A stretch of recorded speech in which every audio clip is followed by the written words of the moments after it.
Hello friends, आज हम बात कर रहे हैं शैली इंजीनियरिंग प्लास्टिक के Q1 FY27 के रिजल्ट की। शैली इंजीनियरिंग प्लास्टिक आपको पता है हिस्टोरिकली एक प्लास्टिक इंजेक्शन मोल्डिंग कंपनी है और प्रिसीशन कंपोनेंट्स बनाती है with the help of plastic injection moulding. काफ़ी पुरानी कंपनी है, 1987 से एस्टेब्लिश है। इनकी तीन मेजर सेगमेंट्स हैं, हेल्थ केयर, कंज्यूमर और इंडस्ट्रियल। तो हम तीनों सेगमेंट्स के बारे में डिटेल में बात करेंगे और आने वाले समय में आप और कहाँ कहाँ ग्रोथ ड्राइवर है और कहाँ क्या हमें अपॉर्चुनिटी मिलती है, तो वीडियो के अंत तक बने रहें। हेल्थ केयर सेगमेंट आपको पता है एक सेमाग्लूटाइड पेन इंजेक्शन बनाने वाली जो इनकी सेगमेंट हैं। इनके कस्टमर्स को इनके पेन्स को बेसिकली जो इनके कस्टमर हैं कनाडा में, ब्राज़ील में इस क्वार्टर में एक अप्रूवल मिला है, तो ये एक ग्रोथ ट्रिगर है जो डेवलपमेंट है कनाडा और ब्राज़ील का। It's a big market for semaglutide.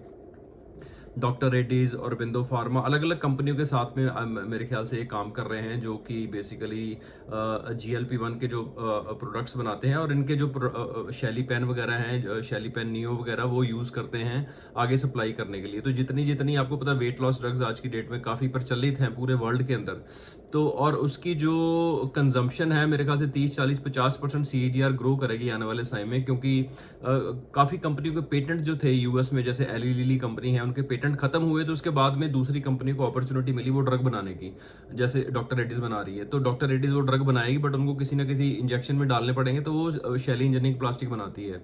एक बड़े ही क्रिटिकल प्रोसेस है और अप्रूवल मिलना इन पेन्स के लिए इट्स नॉट दैट ईजी। तो इनकी स्प्रिंग लोडेड टेक्नोलॉजी है जो कि इनका खुद का पेटेंट है। दो नए प्रोजेक्ट इन्होंने साइन किए हैं आईवी प्लेटफॉर्म में। तो ये तो होगी हेल्थ केयर सेगमेंट की बात, इसके बारे में और डिटेल में भी बात करेंगे। उसके बाद अगर हम कंज्यूमर की बात करें, कंज्यूमर के अंदर FMCG कस्टमर्स के साथ में ये काम कर रहे हैं, जहाँ पे इनको काफ़ी अप्रूवल मिली हैं FMCG कस्टमर से इनके प्रोडक्ट के लिए।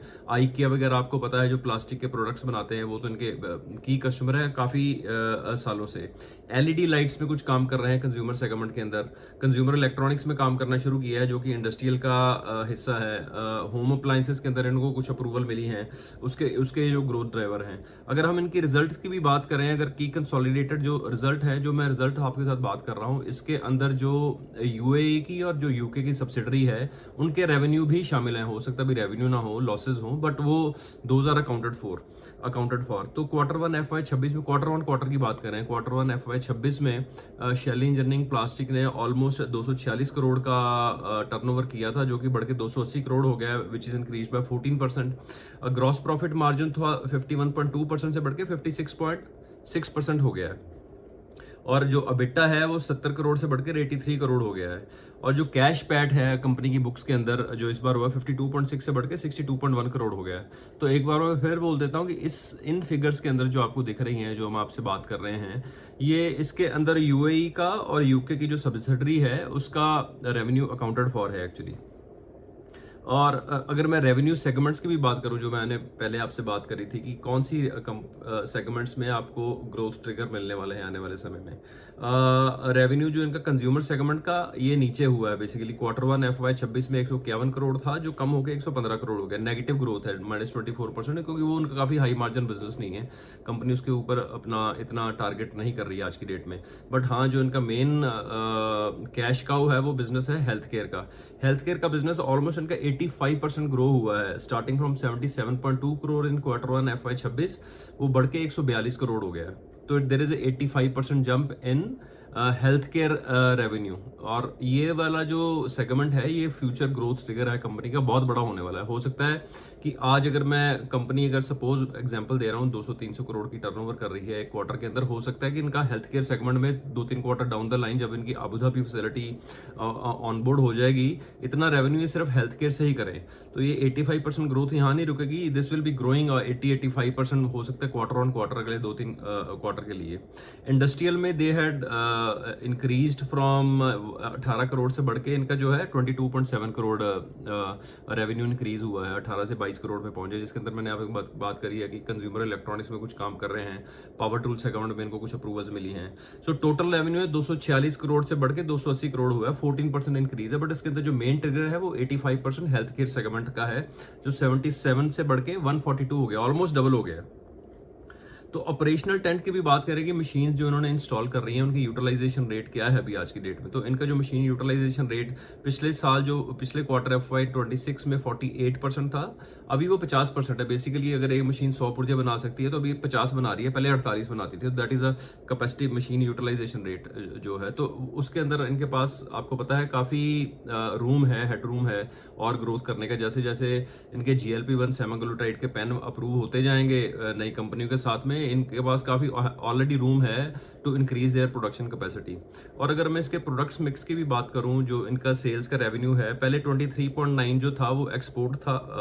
एक्सपोर्ट 76.1% था लास्ट क्वार्टर में FY25 में 26 में, जो बढ़ के हो गया, सॉरी Q1 FY26 में जो इनका जो प्रोडक्ट मिक्स था वो 23.9% डोमेस्टिक था और 76% एक्सपोर्ट था, जो कि डोमेस्टिक बढ़ के 41.9 हो गया है 23 से, और जो एक्सपोर्ट 76 से 58.1 हो गया है। तो इसका भी मेजर रीज़न क्या है, क्योंकि इनका एक्सपोर्ट कम नहीं हुआ, इन अ वे एक्सपोर्ट बढ़ा है। वो क्यों? क्योंकि जो इनके डोमेस्टिक कस्टमर हैं जैसे डॉक्टर रेड्डीज हैं या दूसरे हैं, वो बेसिकली इंटरनेशनल मार्केट में उन्होंने प्रोडक्ट सप्लाई करने शुरू किए हैं। तो बेसिकली प्रोडक्ट इनके एक्सपोर्ट रेवेन्यू बढ़ा है। बट हाँ, हो सकता है वो डॉक्टर रेड्डीज हैं ऐसे कुछ कस्टमर्स के इंडिया के थ्रू जा रहे हो, तो export market has grown for them, which is the biggest growth driver.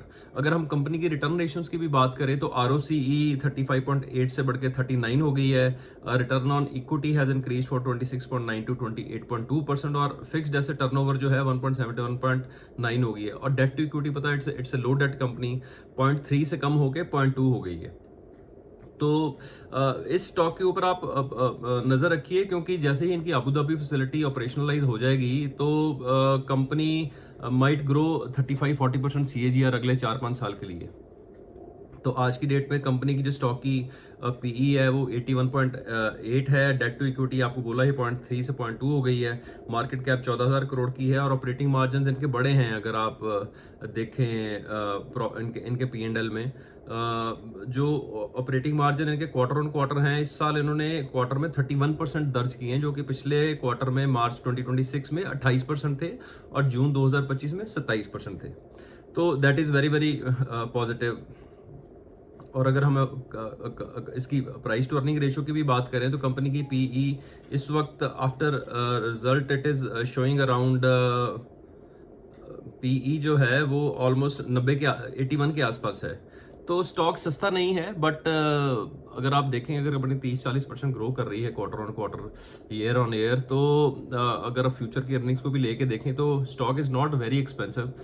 Keep watch on the stock prices. तो हम तो हमेशा कहते हैं कि अगर किसी स्टॉक को खरीदना है तो keep a watch on the stock list stock. और अगर वो आपके मूविंग एवरेजेस के पास आता है, क्योंकि ये तो काफ़ी बड़ी हुई प्राइस है, हमें नहीं लगता कि ये प्राइस जो है यहाँ पे किसी को जंप करना चाहिए। This is our view which we are sharing with you about Shaily Engineering Plastic and results. This is not any buying and selling recommendation. For any buying and selling, you can contact your SEBI registered advisor. Thank you very much.